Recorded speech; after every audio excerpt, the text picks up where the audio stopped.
তিন জায়গায় প্রয়োজনে মিথ্যা বলা যায়। কয় জায়গায় মিথ্যা বলতে? তাওরিয়া, মানে কথা একটু ঘুরিয়ে বলবেন। এক নাম্বার, আপনার ওয়াইফকে খুশি করার জন্য, সে একটু এরকম না বলে একটু কৌশল করে বললে খুশি হবে, ওটা বলা যায়। দুই নাম্বার, জীবন মরণের ব্যাপার, জান বাঁচানোর জন্য একটু কৌশল করে ঘুরিয়ে বললেন, এটা জায়েজ। তিন নাম্বার, দুইজন ঝগড়া লাগছে, তাদেরকে মিলিয়ে দেওয়ার জন্য কৌশল করে একটু মিথ্যা বলা, ঘুরিয়ে বলা জায়েজ। দুইজনের মধ্যে দেখলেন যে সম্পর্ক খারাপ, একজনরে বললেন, ভাই সে তো ওই দিন আপনার ব্যাপারে অনেক প্রশংসা। কি আমার ব্যাপারে প্রশংসা? তার সাথে তো আমার মারাত্মক সম্পর্ক। কি বললো? এই বললো আপনি নাকি এই করছেন ওই করছেন, অনেক প্রশংসা। লোকটার মন খুশি হয়ে যাবে তার ব্যাপারে, ঠিক কিনা? আবার তার সাথে যার ঝগড়া, ওরে যে বলুন, ভাই ওই দিন তো সে আপনার অনেক অ্যাপ্রিসিয়েশন করলো, অনেক। সে তো অবাক, কি রে বলে কি আমার? এই যে দুইজনের ব্যাপারে দুইজনের একটু ভালো ভালো কথা বলে দিচ্ছেন, একদিন দেখবেন রাস্তা দিয়ে হাঁটার সময় একে অপরকে সালাম দিয়ে ফেলছে, সালাম দিয়ে বুকে জড়ায় ধরছে, আছে না নাই? আবার মিলমিশ হয়ে গেছে। কিন্তু আমাদের স্বভাব হইলো, দুই প্রতিবেশী যদি একসাথে বসে একসাথে হাঁটে, দূর থেকে দেখলে আমাদের জলে, আছে না নাই?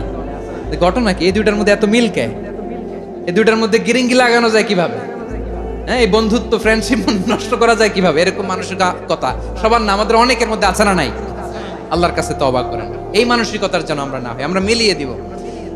কানগুলো খরগোশের কানের মতো খাড়া করে শুনুন পেকুয়ার ভাইরা। বিশ্বনবী বলেন, আলা উখবিরুকুম বিআফদাল দারাজা, আলা উখবিরুকুম বিআফদাল মিন দারাজাতিস সিয়ামি ওয়াস সালাতি ওয়াস সাদাকা।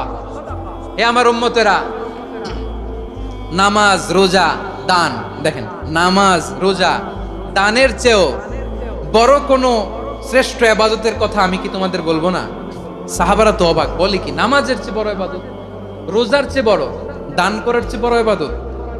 সাহাবীরা বললেন, বালা ইয়া রাসূলুল্লাহ। নবী বলেন, বিশ্বনবী বললেন, নামাজের চেয়েও বড়, রোজার চেয়েও বড়, যাকাতের চেয়েও বড়, সাদাকার চেয়েও বড় একটা ইবাদত আছে, আমি কি তোমাদের বলবো না?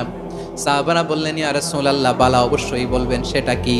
বিশ্বনবী বললেন, ইসলাহু যাতিল বাইন। দুইজন যখন ঝগড়া লেগেছে, তোমার দুই ভাই যখন ঝগড়া লেগেছে, এই দুইজনের মধ্যে বিরোধ মিটিয়ে মীমাংসা করে দেয়া হচ্ছে সবচাইতে সেরা কাজ। দুইজন ঝগড়া লাগছে, ইসলাহু যাতিল বাইন, দুইজনের মধ্যে মিলিয়ে দেয়া, এটা নামাজ, রোজা, সাদাকার চেয়ে বেশি সওয়াব। সুবহানাল্লাহ, এত আস্তে, হ্যাঁ?